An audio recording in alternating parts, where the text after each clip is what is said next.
Hello, I'm Professor Ricardo Brito, and first of all, I'd like to thank you for connecting and watching this presentation today. The purpose of this meeting is to discuss some important questions to help you to plan your career in today's market environment. Companies becoming more international each day. My intention here is to discuss your career from a broad strategic perspective. We are going to start talking about the transformation of companies' profile, which were multinational companies a little time ago, and today have different and more complex structures. Now, a better term to describe these organizations is as transnational corporations. My hope is that after this lecture you understand how changes in the structure of these companies affect your career. If in the past the question of how to advance was answered simply, get a good educational background and speak one or two foreign languages. Now, cultural awareness, international experience, practical knowledge, and how to live and work abroad all are qualities that companies are looking for. International and local economies increasingly demand cross-cultural communication and teamwork. Managers want to be sure their workers will be effectively working with teams of people from many different cultures and countries. Also, at the end of this lecture, I want to briefly show you scholarship opportunities to study in Europe in a very special financial condition and on periods that do not require you miss your study and work commitments. Great? So let's start. Just a reminder, please ask questions, make your comments during this presentation. Just need to log on in the chat in the right side of your screen. And do not forget that the best contribution will be waive the pay of the enrollment fee for our programs in Europe, both Italy and London. So feel free to send your questions and let's start. Well, the internationalization of the economy has a number of phases. There are many easy examples. Your immediate thoughts probably go toward the arrival of imported products in stores, but the internationalization of any economy is much more complex. And understanding the process is a very worthwhile endeavor. Once you understand how a phenomenon works, you can take actions to better prepare yourself, to take advantage of every opportunity that comes your way. Yes, global trade has expanded a lot in the past years. Please see at the chart I'm showing right now. Back in the 60s, the exports represent just about 2% of global GDP, while now is 20 to 25% of the global GDP. It means that the amount of products exported in comparison to the total produced around the world has been multiplied by 10 in the last 50 years. But that's not all, and that's probably not the most important part of the history. That's what we call foreign direct investment, money that cross borders to create companies, subsidiaries, manufacturing plants, distribution centers abroad. This money, please, again, take a look at the chart I'm showing you now. This money represented about 2% of the total global production, the total global GDP in the 60s, while now it's more than 33% of the global GDP, following a very complicated flow of foreign direct investments, flow of FDI, money that's used by companies to develop their business around the world. The point here is that 2017 is breaking every record for foreign direct investment in the world. Despite all issues in the economy, despite all political issues, we have been watching the frenzied internationalization of companies from everywhere. Companies from developed countries going to emerging countries to conquer markets over there, as well companies from emerging countries going to developed countries to explore also other market opportunities. This news might come as a surprise for you based on what you read in the newspapers, especially those that are well known with large readership. Editors and news companies simply do not understand the economy and they don't care for business. Their product is news and bad news sells. It's natural to assume things are bad when negative stories are promoted in every story in TV, in newspapers, and on the internet. These news typically lack analysis or insight into new trends. Simply put, media companies give a distorted version of the economy market. They typically fail to note positive developments. But let's not complain. Let's do what we need to do, which is preparing our companies, preparing our careers for this new moment of the world's economy. You can notice as well the importance of comparing foreign business models and products, which we could call international benchmarking. And why you should do that? Why looking for international standards to perfect your own products? At this point, most clients travel, watch foreign movies, they are clients of foreign companies, they are exposed to the international context. That's why we have to think about our products and process using an international perspective. A lot of companies use this to succeed. You have to be prepared to do this as well and to improve with every interaction in every product or service each time a client needs to interact with you. Companies are changing, adjusting their profiles from old business models, previously known as multinationals, to these new models of operation that we call transnational companies. Let me show you now in a table where I compare multinationals to transnationals so you can better understand their difference. A multinational corporation, as you can see, replicates its management and operational structure in each country it operates. It transfers know-how and suppliers between nations. A transnational enterprise has only one single management structure across all borders. The CEO is in one country, the HR director is in another country, the financial director could be in Nairobi, while the production manager may be in Alaska, R&D in Australia, and so on. While a multinational would have its management structure replicated in each country they work, with departments within each subsidiary. A transnational has a constellation of offices spread out across the world, each perform different functions and process for the same company. How does this new model change our outlook? Well, I would say that it changes everything. Changes the management structure, its relationship with other companies abroad, the global control of a company, its relationship with the workers. Well, it's changed a lot of things. Changed the needs and demands it places on its employees and potential hires too. As you likely decide to build a career in a global company, it's important for you to understand these changes, okay? Traditionally, companies required employees to have a great background, complete a well-known or respected academic program, and have some versatile knowledge in different languages. These are still important. However, they now also look for potential hires to have a good level of international experience, intercultural awareness, demonstrated by your history of life that you are capable of living and working with people from other cultures, other countries too. So, day by day, constructively, with an international multicultural team is what you expect when you hire someone.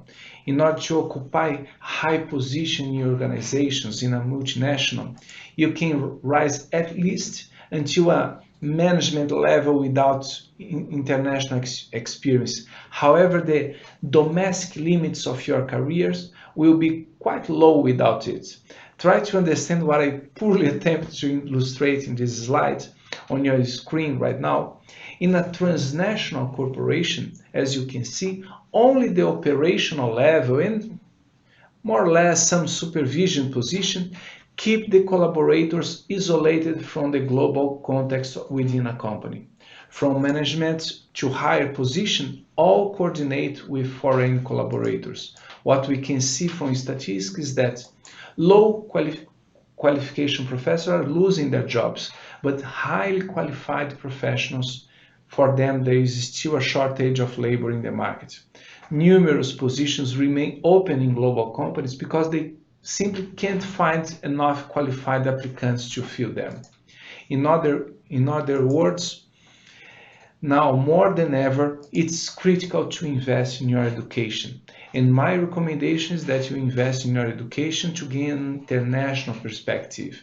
My first suggestion for you is that you approach the international area for your company. Search for opportunities there.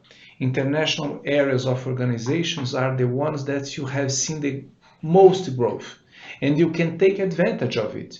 To find success using this approach, I recommend you to attend events, activities, or international programs. To gain experience in this area, it's going to be important for you. And a good tip is to internationalize your work. Search for international reference.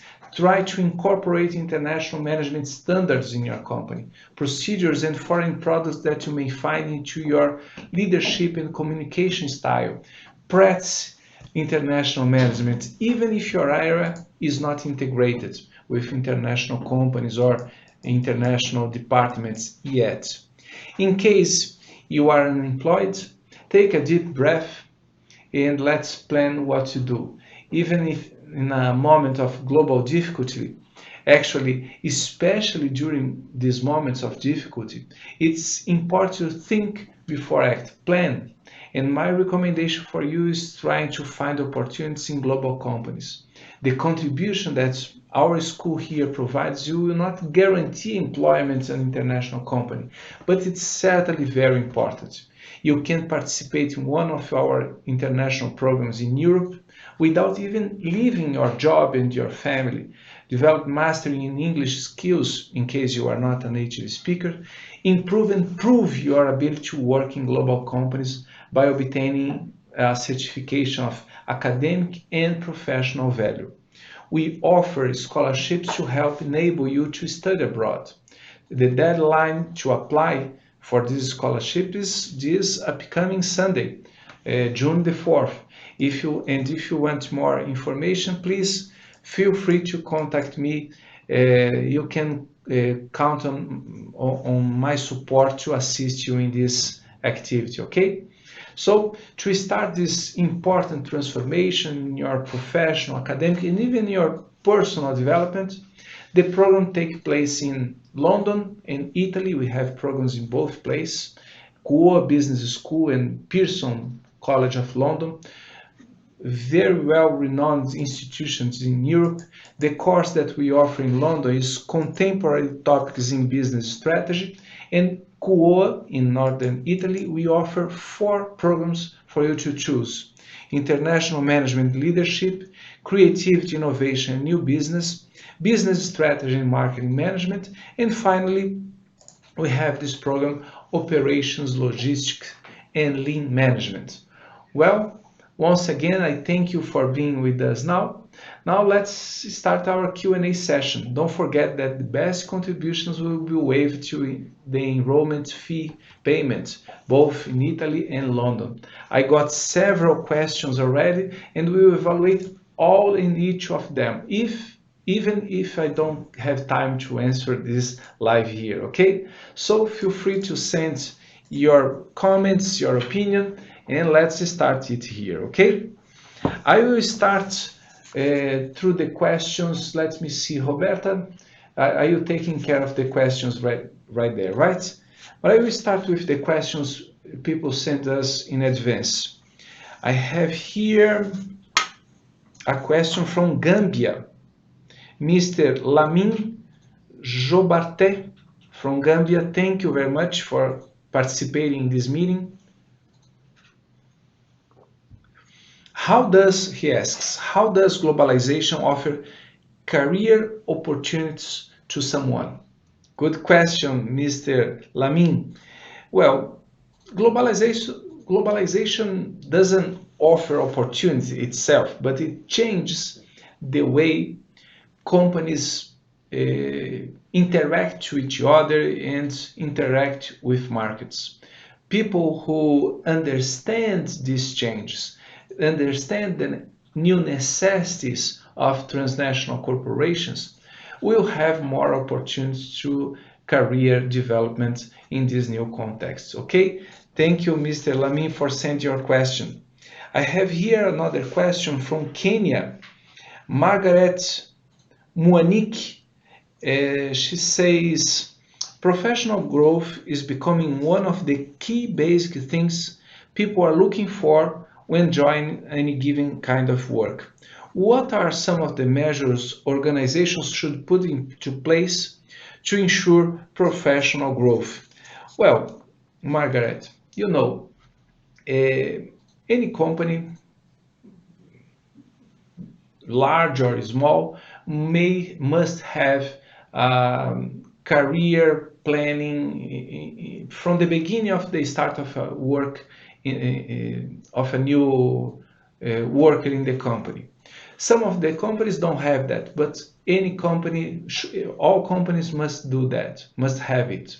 But the point is that to implement this and to really create opportunity for career development, a company must grow. Without it, it's difficult to provide the employees real opportunities to grow in the company. And nowadays, from my perspective, the only way for a company to really grow, having real perspectives of growth, in my view, is through international expansion. Once you have access to other markets around the world, once you establish partnership with companies from other sides of the globe, you have in your company more opportunities to grow. And then the people that work in this company will have more chance to grow either. Okay? Thank you, Ms. Margaret, for sending your question. I have now a question sent from Botswana. Mr. Oakanse Batai from Botswana says, is there a synergy between globalization and nationalization? Looking at changes in political landscape around the world, for example, the United States, the Brexit, etc., does globalization still hold as it did some years back? Well, Mr. Oakanse, certainly we are seeing political changes in the way countries interact with each other and politically articulate the international integration. But from my perspective, globalization as a complex phenomenon that includes political aspects, but also involved, and the most important focus is in the economic integration, global trade, and foreign direct investment growth, these two will not retrieve. I believe they will keep expanding within the next decades. Okay, this is my opinion. Oh my gosh, I have several questions here. I have a question from Pakistan. Mr. Adel Rahim, he asks, globalization has opened a window of opportunity for the upcoming business and management graduates, but still unemployment in the third world is increasing unemployment. What is the reason behind this increase of unemployment rate? Well, Mr. Adel Rahim from Pakistan, I disagree, and statistics shows that for high-skilled people, the unemployment rate is not growing, it's decreasing as a matter of fact. What we see is a growing number of people looking for jobs in the formal market, which increases artificially the statistics. And we see in these labor markets a lot of people that have no qualification is struggling to find a job. But for those who are qualified, have invested in their skills, in their academic background, there is, as a matter of fact, a shortage of labor in the market. And I know that for, especially for young people, it's difficult to enter in this market, but you've got to understand, companies now have a strong competition. The productivity of the companies is a key element for their survival. If a company has more qualified employees, this company will certainly develop itself. And there is just not room enough for non-qualified people in the labor market today. This is a reality we gotta face, and we gotta face and fight with this. We gotta fight, I mean, increasing our developing our labor skills, increasing our developing our academic background. These are the tools that we should use in order to develop our capabilities and increase our chances of entering the labor market today. Okay, thank you very much for sending your question. And now I will move, because our time is running short now, I will move to the questions you are sending now. Please, Roberta, out loud, the name of the person, if available, the country he or she is saying from, and the question, please. Miss Amal asked us, she's from Morocco, and she asked us, what ways can we make it possible for video to help us accept the internationalization of our careers other than through entertainment? Well, Ms. Amal, I believe the most important part of any career development is your professional and academical development. If you invest in yourself, if you develop in yourself some skills that companies need, there will be room for you, no matter what. Of course, some companies are more focused on some specific skills. Other companies are looking for other kinds of qualification in their employees. But in general, the more you develop your curriculum, the more opportunities you will have for you to enjoy, for you to choose what companies you are planning to work for. Okay? Thank you, Ms. Amal, for sending your question. Please, Roberta. Mr. Vignesh from India asked us, how will the employment and career opportunities be for the agribusiness graduates globally? Well, Mr. Vainach, I believe agriculture is one of the most important and high growth areas of the economy in the world recently. Until a few decades ago, when you said agriculture, you would be talking about low income jobs, poor companies, etc., etc. But nowadays, not like that. Agricultural, agribusiness companies in general, they are high-tech, capital-intensive companies, and the world is needing more food. There is a growing necessity of more protein and fibers around the world.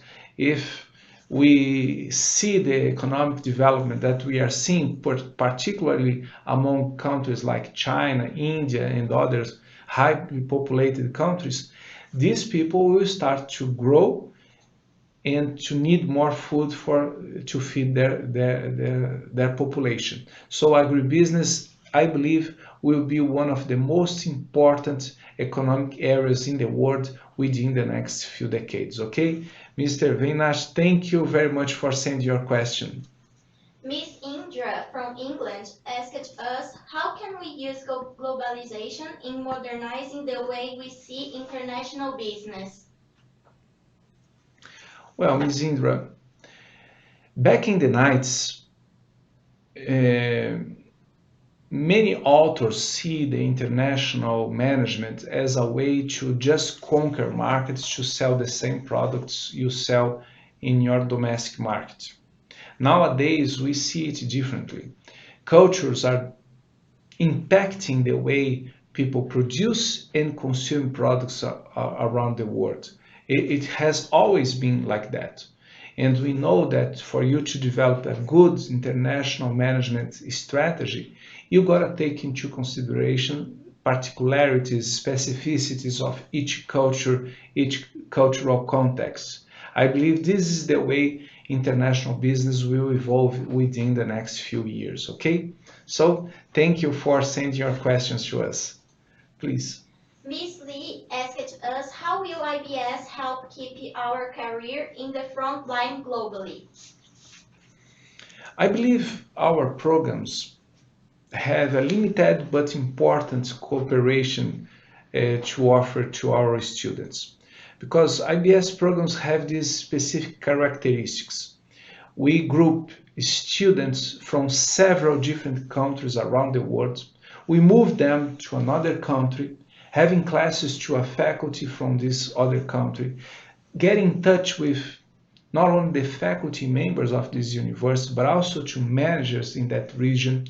So you have 3 weeks of an intensive intercultural exposure. And this is what we believe is the most important skill that any employee must show to enter and to access a good position in an international company. The capacity of interacting and product to live, to cooperate with different cultures, and having this international mindset. Okay? Thank you, Ms. Lee, for sending your question. It's a pleasure talking to you. Esther asked us, can online classes foster our international experience? What is the name of the person again? Esther. Esther. Yes. Can you please repeat the question? Can online classes foster our international experience? Well, Esther, I think so. I think so. Online programs in general offers you the opportunity to access very quickly professors and even students from all over the world and interact with them. But you know, there are some limitations in the online programs that are offered in general. And personally, I don't know if it's because I'm an old professor, I still trust more when you have the opportunity, the chance of interacting face to face to people and forming groups, create presentations, stand up in the front of the class, interact with the faculty, and then you leave the classroom and see the reality of the companies over there. So online programs are great, but if you have the chance of traveling, do it because it's going to be important for you. Okay, Esther? Thank you very much for sending your question. Arkan Alexis asked us, does the globalization has an effect on the business environments which has monopolistic power? Well, Arkan, I know that some global companies are concentrating their markets in a way that even jeopardize the possibility of competition in some markets. But this is a problem that the governments around the world should face more. I believe the expansion of the company brings some benefits to the market, to the society in general, but only until it still offers room for a real competition, a fair competition among companies. We know by experience that some markets that are monopolized by certain companies, the quality of the product, the technological development, the market penetration, all these important indicators go down when we don't have competition in some markets. Okay, thank you, Mr. Arkan, for sending your question. And we are running out of time now. I will have time just to answer one more question. Please, Roberta. Ms. Lee also asked us, how will transnational cooperation cope with cultural diversity in the workplace in today's world of change? Ms. Lee, thank you very much for your for this additional question. Thank you very much. It's a very interesting one. I believe, as I was saying before, in the 90s, people thought about a global village where everybody would buy the same products, etc., etc. Nowadays, it's not like that. A transnational corporation must be as global as possible and as local as needed, which some authors call global and local strategies. This is a way you will find major corporations trying to adapt to the specific necessities of this and that culture in order to better serve the markets and serve the societies these companies are trying to access. Okay, so given that and running out of time completely, I'd like to say thank you very much once again for being with us. It's my hugest pleasure to have this opportunity of talking to you, and I truly hope you can enjoy an outstanding experience by joining our international programs in Europe. We will have until this upcoming Sunday, June the 4th, opportunity for you to apply for our international scholarships. So once more, thank you very much. Have a wonderful evening. Bye bye.